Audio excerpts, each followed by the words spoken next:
A coisa tá ficando tão estranha que hoje eu nem vou fazer brincadeira pra entrada.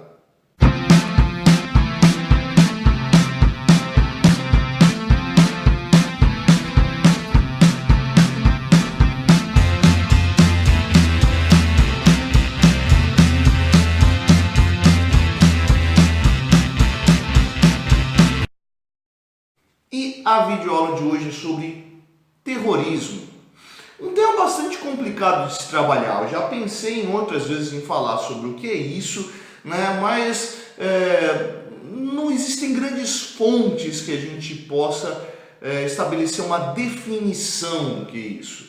Porque não existe uma concordância entre os diversos pesquisadores, e não só pesquisadores, entre aqueles que utilizam a palavra, seja para noticiar algo, seja para levantar uma bandeira política. Não existe um consenso muito claro do que vem a ser isso que a gente chama de terrorismo. Mas eu vou pegar por uma média aí do que é esse conceito e de como ele foi praticado nos diversos momentos da história aí, para a gente conseguir estabelecer uma lógica do que vem a ser terrorismo. Bom, primeiro vamos pensar o seguinte: terrorismo, a gente pode utilizar esse termo desde a antiguidade, mas o terrorismo é algo próprio da idade contemporânea. Principalmente, a gente falar assim, do final do século XIX para cá. Então a prática do terrorismo é algo que é extremamente recente, mas você já encontra elementos no passado que fazem uma relação com isso. Por exemplo, se for olhar lá para a rebelião de Espartaco em Roma, né, que merecia uma videoaula só para isso, mas a rebelião de Espartaco em Roma, né, é a rebelião de um escravo romano, Espartaco, né, que é o principal líder dessa rebelião ali, e que vai circular de cidade em cidade, atacando os cidadãos, libertando escravos e migrando de um local para o outro. Obviamente que o Espartaco não tinha possibilidade nenhuma de acabar com o Império Romano, nem de acabar com a escravidão, o que levou ao fim da rebelião dele. Mas a ação que ele promoveu vai caracterizar como isso que a gente chama de terrorismo. Então, vamos começando da conceituação. O que viria a ser terrorismo? Terrorismo é uma ação coordenada com o objetivo de alterar o status quo pela presença do medo, pela presença do terror. Por isso, terrorismo, né? O terrorismo, ele não tem a intenção de organizar um exército nacional que possa atacar um inimigo. Não.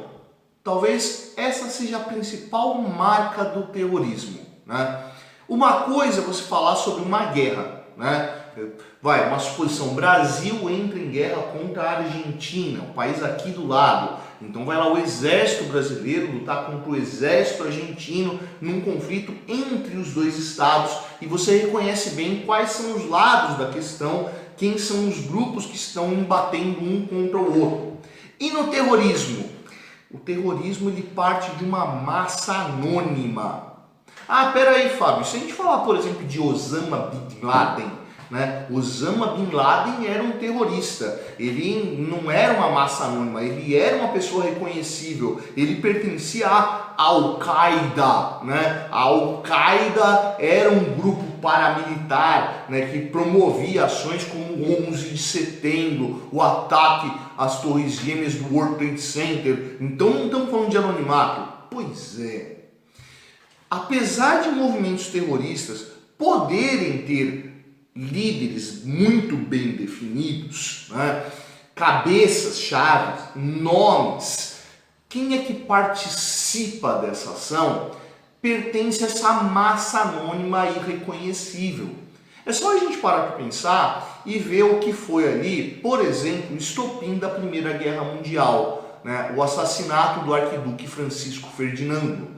Ninguém sabia quem era Gavrilo Príncipe até que ele promovesse a ação terrorista saltasse diante do carro do arquiduque e esvaziasse suas pistolas nele e na sua esposa, né? Então, quem é o sujeito que pode ser identificável como agente terrorista? Não é simples de se encontrar. Você pode até identificar, o cara pertence a uma etnia X, o cara fala uma língua Y, mas não é algo que é identificável como a farda de um soldado, né? Então, um dos elementos fundamentais do terror, né, é que você não sabe quem é o agente do terror. Ele está infiltrado no meio. Então, se ele é um qualquer um, se ele é parte dessa massa anônima, você não vai prever o ataque, né? E isso pode acontecer a qualquer momento, em qualquer local. Então, isso obviamente vai causar um pânico, né? E quando causa um pânico, você começa a agir de forma irracional e vai acabar atendendo os interesses desse grupo que promove o terror. Vê, a ideia de conseguir estabelecer o que vem a ser terrorismo é algo bastante complicado, tanto que agora eu vou pedir ajuda para o pessoal do direito aí, né? Eu sei que tem bastante gente aí que assina o canal, que é da área do direito. Inclusive muita gente veio lá pelo meu vídeo do Código de Hammurabi, um vídeo bastante antigo. Então, se eu cometer alguma canelada aí, por favor, deixa no comentário aí, me corrija, né? Mas, por exemplo, no Brasil, né, segundo a Constituição, terrorismo é declarado crime inafiançável. No entanto, não existe no Código Penal, não existe na Constituição nenhuma definição clara do que vem a ser terrorismo, né? E isso causa um belo problema, porque o que vem a ser terrorismo, né? Como é que a gente vai qualificar essa ação, que é um crime inafiançável, como terrorismo, né? Vamos pegar exemplo próximo aí para a gente entender, né? Por exemplo, a facada que Jair Bolsonaro recebeu durante a campanha eleitoral. Isso pode ser qualificado como terrorismo, né? Ou era só um maluco agindo sozinho, né? Ou existe, será uma série de adélios bispos, né, por aí, né, prontos para dar uma facada em qualquer um que esteja ligado ao atual presidente, né? Será que isso é terrorismo? Será que isso que aconteceu nessa véspera de Natal aqui de 2019, a sede lá do grupo humorista Porta dos Fundos, né? Será que aquilo é terrorismo, né? Um grupo que vai lá e joga coquetéis Molotov na sede do prédio, né? Podendo causar um incêndio. Será que isso é terrorismo? Como que a gente qualifica isso, né? Como que a gente acaba definindo que raio vem a ser terrorismo, né? Então, como não existe um consenso geral e como isso não está dentro da legislação, impedir o terrorismo é outro elemento que acaba causando uma ampliação do terror, né? Por quê? Se o terror causa o medo, né, e o medo causa uma reação popular, e essa reação é irracional, né, o terrorismo passa a ser bastante eficiente e isso acaba estimulando o terrorista, né? Como é que você vai conseguir impedir a ação desse grupo? Justamente por isso, muitos grupos minoritários dentro da sociedade vão começar a promover ações terroristas. Talvez um dos elementos que marque a abertura desse movimento terrorista dentro da Idade Contemporânea seja o atentado palestino nas Olimpíadas de Munique, né?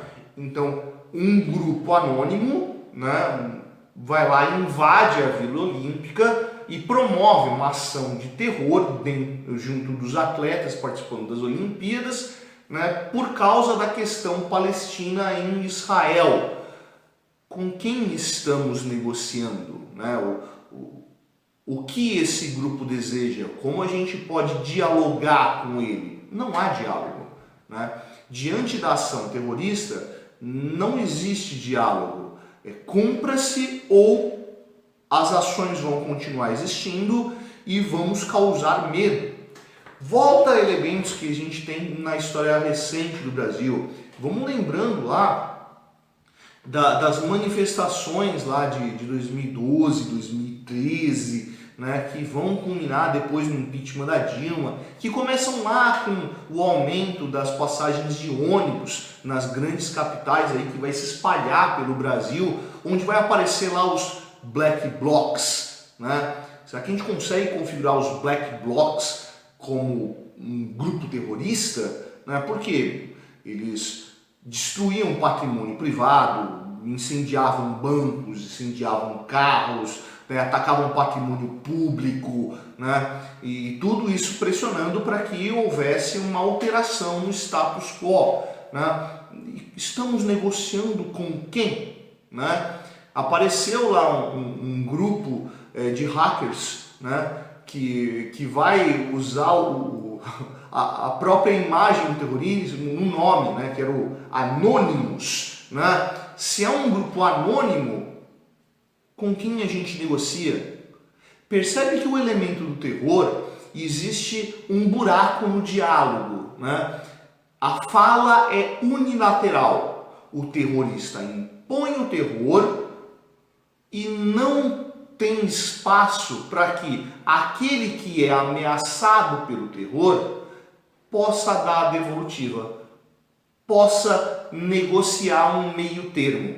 Não existe meio termo. É o desejo do terrorista ou nada. É o desejo do terrorista ou a reação que vai atingir uma série de pessoas e que inclusive pode atingir inocentes. Né? Pensa lá, por exemplo, o atentado à bomba na maratona de Boston, lá, que acabou dando errado, lá, com os dois indivíduos lá, com aquelas panelas de pressão cheias de pregos e pedras que funcionaria como uma bomba naquele território ali, atingindo uma série de pessoas que não necessariamente tinham a ver com os objetivos daquele grupo, mas o pavor causado geraria um efeito desse gênero. Percebe então que o terrorismo tem a ver com uma ação que move com as paixões. A ação do terrorismo, ela está ligado principalmente a essa ação que é do grupo minoritário, a desse grupo que não tem voz, né? E justamente porque não tem voz, acaba sendo uma ação anônima, né? Porque pouco importa quem é o mandante, né? Pouco importa quem é o cabeça, a ação é mais marcante. Volta um outro elemento que desapareceu aí, mas que desapareceu da mídia, mas que é importante dentro dessa ação, né?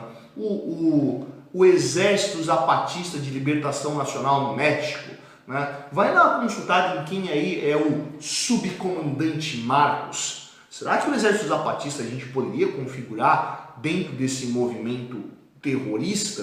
Né? Porque quem eram essas pessoas? Anônimos. O próprio subcomandante Marcos, né, dizia abertamente que o nome dele não era Marcos e que ele se apresentava mascarado. Por quê? Porque ele não era importante. O subcomandante Marcos é uma ideia. Quem é o subcomandante Marcos? Ele é mais um mexicano, né? Ele é mais um atuante dentro desse grupo. Ele é apenas um cara que sabe se expressar. Por isso é ele que fala, mas a fala não é dele, a fala é desse grupo anônimo que questiona a ação de Estado. Pô, mas o terrorismo ele sempre vai partir desses grupos minoritários? O terrorismo não pode partir do Estado? Como eu disse, não há consenso quanto a isso. Mas, né, em alguns casos, a gente pode falar de um terrorismo praticado pelo Estado. Né? Em alguns eventos que você vai ter dentro do século XX, você vai encontrar ali determinados grupos que vão assumir o poder e que vão praticar um terror sobre a população e que não vai dar espaço para a reação. No entanto, aí você consegue reconhecer um grupo muito bem definido, né? Só você ver ali os grandes ditadores do século XX, né? Mussolini, Hitler, Stalin, Mao Tse-tung, né? A ação que eles promoviam e todo o terror promovido contra a população que não teria como reagir a isso, estabelece essa mesma lógica da política do terror, só que dessa vez praticado por um grupo muito bem definido.